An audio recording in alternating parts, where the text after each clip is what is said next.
بسم الله الرحمن الرحیم و به نستعین و صلی الله علی نبینا محمد و علی آله و صحبه اجمعین. در خدمت شما هستم با یاد و ذکر یکی دیگر از خاطره هایی که رسول الله صلی الله علیه و سلم رو تبسم بر لبیشون نشاند. حضرت انس بن مالک رضی الله تعالی عنه میگوید که خدمت رسول الله صلی الله علیه و سلم 10 سنین. من 10 سال در خدمت رسول الله صلی الله علیه و سلم بودم.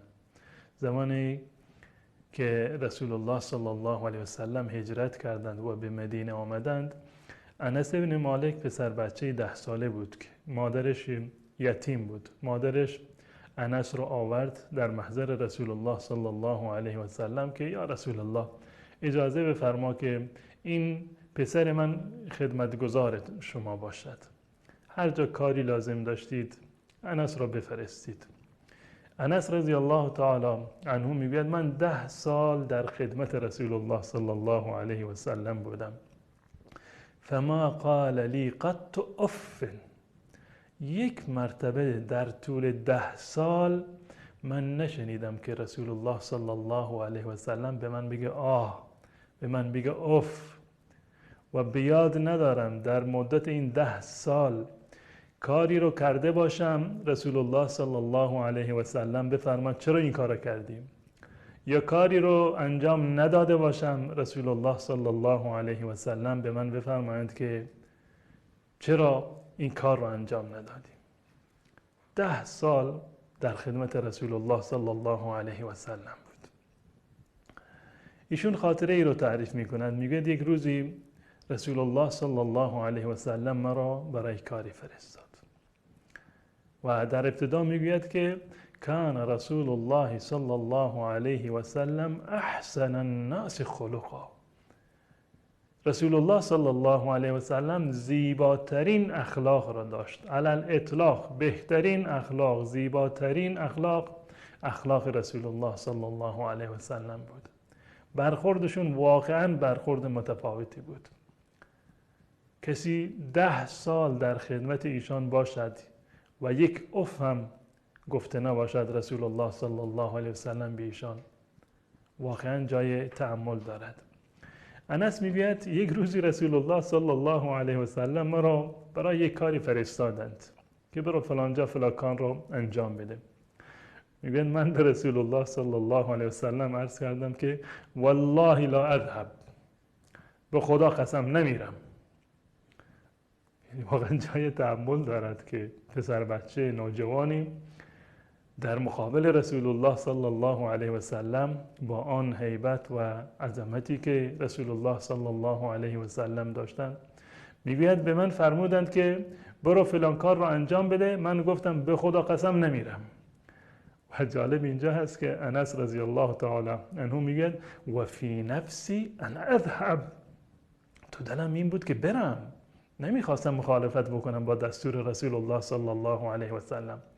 وقتی که رسول گرامی اسلام به من دستور دادند که برو فلان کار رو انجام بده، تو دلم بود که برم، میخواستم برم، تصمیم هم این بود که الان میرم. اما به رسول الله صلی الله علیه و سلم عرض کردم که والله من نمیرم، این کار رو انجام نمیدم. میگه خارج شدم از محضر رسول الله صلی الله علیه و سلم، تو همین کوچه و خیابان که میرفتم این جایی دیدم که بچه ها با هم دیگه بازی میکردن، در وسط بازار بود. میگه منم با اونا مشغول شدم و ایستادم با اونها، در جمع اونها شرکت کردم.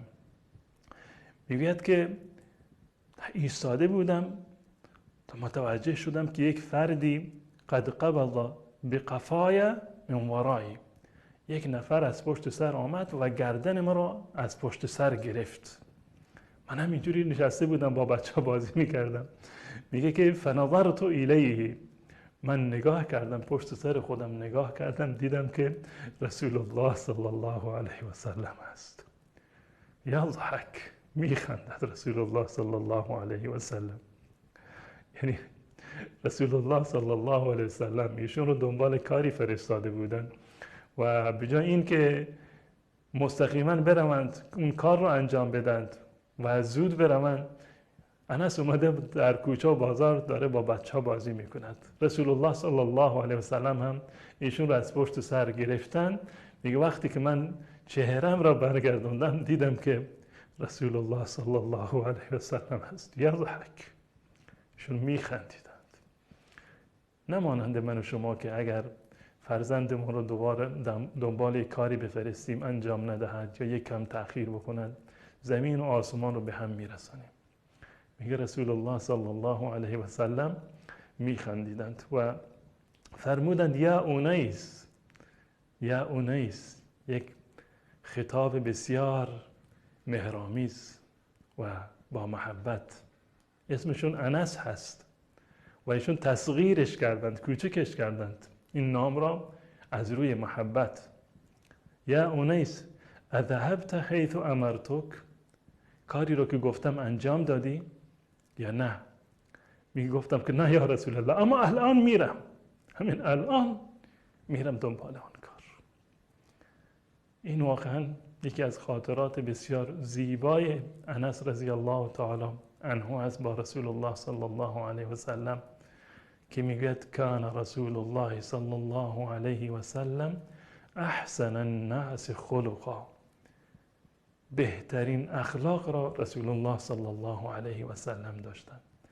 10 سال من خدمت ایشون بودم، یک مرتبه به من آهی افی نگفت، یک مرتبه هم نگفت که چرا فلان کار رو کردی، چرا فلان کار رو نکردی.